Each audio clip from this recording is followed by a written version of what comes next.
First, today I'm going to be talking about how you can build semantic AI agents with the help of Bedrock agents and Couchbase. So, how many of you actually came to our booth, by the way? All right, so some of you might already know.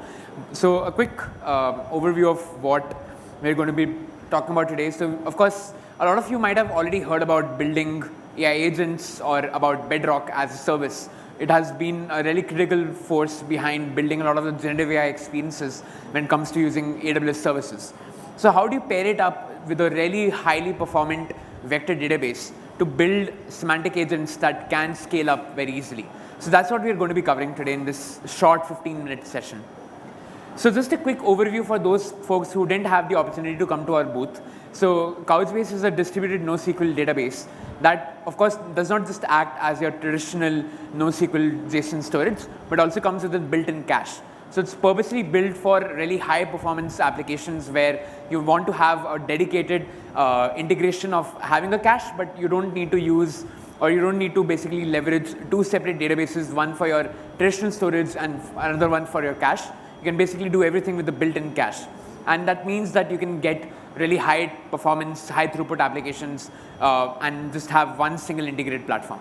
And that's why, of course, with every single other database, we also started to support vector search or the capability to store your vectors directly into Couchbase. And that is added as support for last year. And now, of course, with every other company, we are also adding the capability to use a database like Couchbase to be able to use it for AI agents. So whether you're using it for vector search or you're building agentic applications and you require to have a short-term or a long-term memory. But just probably have a quick revision because we will be talking about semantic RAG instead of an agent. So let's first talk about what is vector search. So of course, vector search basically means that if you look at the traditional landscape of full text search where you're doing keyword match, sometimes if you don't exactly remember the keyword that you're looking for, then you won't get the desired results. So instead, what you're doing is that you're now basically converting your data into these mathematical vectors, which represent the real world functionality or the real world features of something. And then when you compute the vector search, you can find what are the most closest relevant results which are basically showing up. So for example, in this case, if you're searching for running shoes, they will be semantically related to something like, let's say, cross trainers or track shoes. And you'll be able to get results. So the idea of vector search is to improve the developer experience or even the user experience and find related data. And the way that you will basically use vector search is one of the biggest use cases for vector search is retrieval augmented generation, which means that if LLMs have not been trained on your private data, you can let all of your data that you have in your environment or in your company get stored as vectors and perform a vector search and then retrieve those results that you get from the vector search matches and pass this as context to your LLMs. And now you get a lot more comprehensive results coming from these LLMs that are related to the data that you have in your private setting. So of course, that brings us to the natural inclination towards AI agents. Now, at its core, an AI agent is nothing but just a simple system, but it's a catalog of a bunch of different things that are happening. So at its core, you have, when we say that there is an agent, you have the agent memory, you have the LLMs, and you have a bunch of different tools. And it's basically the combination of all of these that allow you to be able to build applications at scale.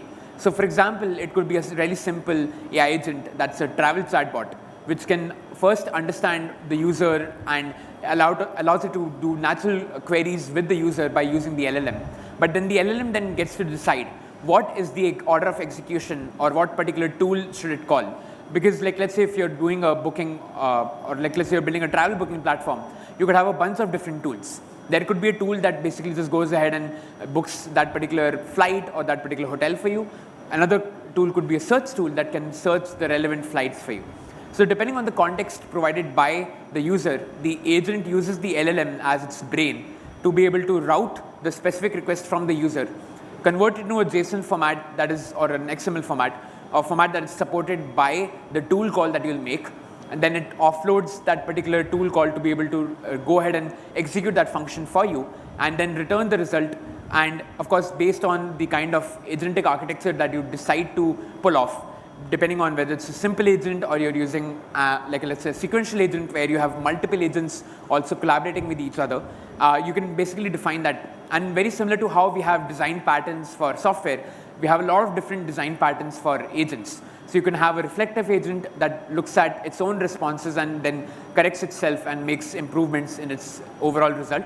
Or you could have a human in the loop where the human is basically making some results and it's evaluating the results from the agent. So at that point in time, the agent will stop in between, wait for the human to give a response, and then it will further go ahead and do the execution.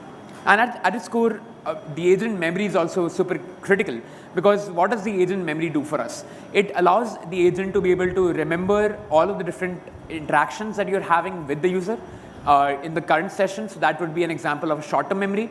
But if you're trying to persist the actions and all of the different things that the agent should remember, for example, if you're trying to make the agent really personalized, at that time you would probably use something like long-term memory, where you can basically remember the user's preferences and the user interactions, so that the agent is, you don't have to continuously reevaluate or re-mention that with the help of, like, let's say, system prompt. With the help of the long-term memory, you could basically make the semantic agent a lot more capable and a lot more personalized. So let's talk about how we can leverage something like AI agents with the help of AWS. So of course, at its core, we have Bedrock. Now within Bedrock, in the last few months, we have this agent builder, and now we also have the Bedrock core. So we'll not talk about the Bedrock core today, but we'll talk more about the agent builder, which is a dedicated platform where you can go ahead and define what your agent should look like. And the entire agent architecture and the lifecycle is managed directly with the help of the Bedrock core. And in this case, if you're using Bedrock, you can get the LLMs and the embedding models directly with the help of the agent builder. So the purpose of today's code will be to also highlight how all of that basically works and how you can ultimately build a semantic AI agent. Now, what does a semantic AI agent basically mean? That means that it basically uses one of the tools as retrieval augmented generation. So let's say that your agent has to leverage a vector store or retrieval augmented generation to get some data. So that could, let's say, be your research agent that is doing the research for you. And now you might want to use it for drafting an email, or you might want to use that research agent's results and use that as an input to another agent that will probably write a blog post for you. So that's what we'll show you as an example. So what we are going to be showing today is a demo implementing a custom control flow for building semantic Bedrock agents with the help of Couchbase and AWS. Now, I don't want to basically talk about this custom control flow for a minute. So of course, you can automate an entire agent with the help of Lambda functions. But there is one drawback over there. You don't get complete control on how your entire agent execution flows, or if you want to add some custom functionality, you won't get that. So instead, what we're talking about here is this custom control flow. And what that essentially means is that as soon as the user asks a question and the agent is able to decide, okay, it has to call this particular X tool. So what we do is that instead of the agent taking control of this entire operation, we offload the entire functionality to the application itself to go ahead and execute that local function. So that is why you'll see that in the right hand side of the diagram, where when the user invokes the Bedrock agent, it uses the tool, but then it calls this return control event. And what this return control event basically means is that you're offloading that capability of running the tool back to the application. So it's now the responsibility of the application to go ahead and execute the tool. And after the tool has been executed, the results or the response will be sent back to the agent. And then you'd be able to then use your agent in a further process. So whatever the architecture of the agent that you have designed. So the reason for doing something like this is that it gives you as the user more granular control. If you want to, let's say, not only execute the tool locally, but you also want to add some other things to it. For example, you might want to add some additional telemetry. You can do that, and that control is given to the user or to the application itself to be able to run more and more advanced use cases, which might have been a bit tricky to run or pull off with the help of something like using lambdas. So that is why when you're designing an agent, you have both of these controls where you can automate everything with Bedrock and with lambdas, or you can offload it with the help of this custom control return control event, which gives full functionality or full flexibility to the user or to the application. Now, of course, if you were to compare both of these approaches, both of them are highly relevant and ultimately will depend on the use case. If your customer or your company is completely fine using just Bedrock with lambdas and have complete automation given to the agent, that's fine.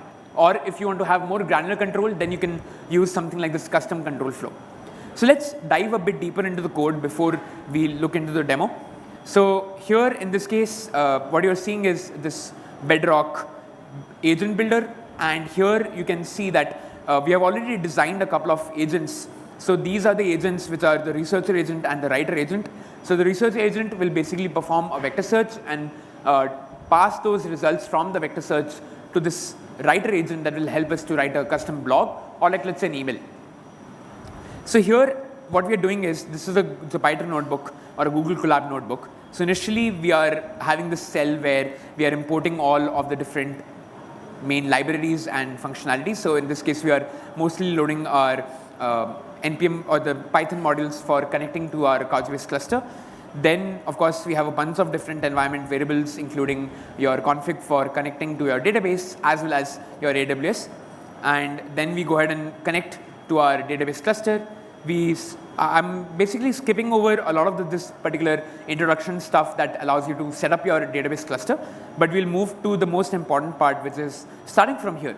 So this is the area where we are basically using LangChain. So here we are using the Couchbase vector store, which of course we have an integration with LangChain to be able to automatically create your vector store. And we are going to be using a couple of things. So we are basically going to, you have the capability to define either if you want to use something like let's say Snowflake related database. So in this case we are using the what we call as the, and I'll be talking about the AI services in a bit, but you can also use the built-in services from Bedrock. So whether if you want to use the LLM and the embedding models, so you can really just choose whatever embedding model and LLM you want to use. And then finally you define the vector store. And then what we do is we begin to load our data into our vector store. And once we have done that, then we are basically going to talk about this custom control approach. And I would go back to our architecture for just a second to again explain what's basically happening. So as soon as the user gets an input and the agent is getting that input as the context, it will understand what particular tool it should use, and that is where we will return this return control event function, right? So that it can return the control back to the application.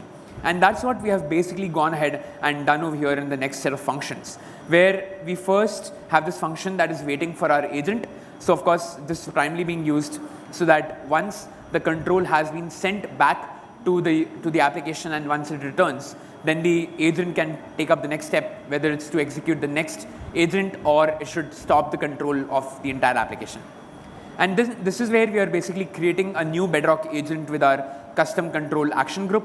So in this case, the idea is very simple, as I mentioned, that as soon as the agent decides what particular tool to call, it will now logically pass that control flow back to the user.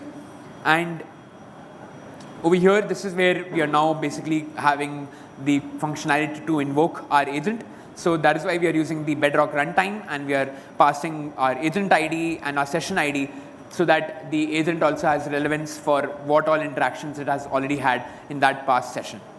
And this is the entire function. That is mostly what the entire talk is all about. So this is where we are handling our custom control return. So as soon as the agent knows which particular tool to call, we will run these particular functions in order to invoke the return control flow. And that's what allows our application to get back the control and execute the local function that we need to perform. And finally, we just go ahead and define our core agents. So of course, we have the researcher agent, and we have described the prompt and what all tools it will call. So this is the function to search the documents, and this is where you are performing the vector search. And then we have our writer function, which will basically take the research being done from our vector search as input context and use that to generate a really well-structured response. And then we just go ahead and define our IAM policy for our AWS account, and we go ahead and we start to run this. So ultimately, once we have defined all of our agents and we have defined our IAM, we can start to actually execute it. And here I have just a quick video where I'm going ahead and running this test agent. So here you can see that in the first agent, it went ahead and did the relevant vector search and this writer agent is what is now generating this formatted response, which is basically like a blog. So that is the entire idea, that as soon as you start to run this, the flow would be you give the control to the Bedrock agent, it passes the control thanks to this custom control logic, and it returns response. Before I stop, I just also want to talk about the Couchbase Capella AI services. So the idea is that if you're trying to build use cases where you want to have your own hosted models or embedding models, you can do that with the help of a database platform. And the reason behind that is that you don't have to now worry about your privacy of your data. So basically this model or the LLM or the embedding models basically it sits right next to your database itself, and this gives you complete control over the entire flow of the data and how these LLMs are being used. So of course, under the hood, the entire architecture of this AI service is built on top of AWS. And if you have more questions about how we are basically managing all of this and we are really securing the data, please do drop by our booth, and we'll be more than happy to answer any questions about the architecture. And this is an example where you can basically do entire flow of designing your unstructured documents and get your structured documents, and finally also being able to manage your LLMs and embedding models all in a single platform. So that's the capability that we are offering. With that, thank you so much. We'll be here if you have any questions. We'll also be at our booth, and we'll be happy to answer any questions related to vector search or about Couchbase. Thank you so much.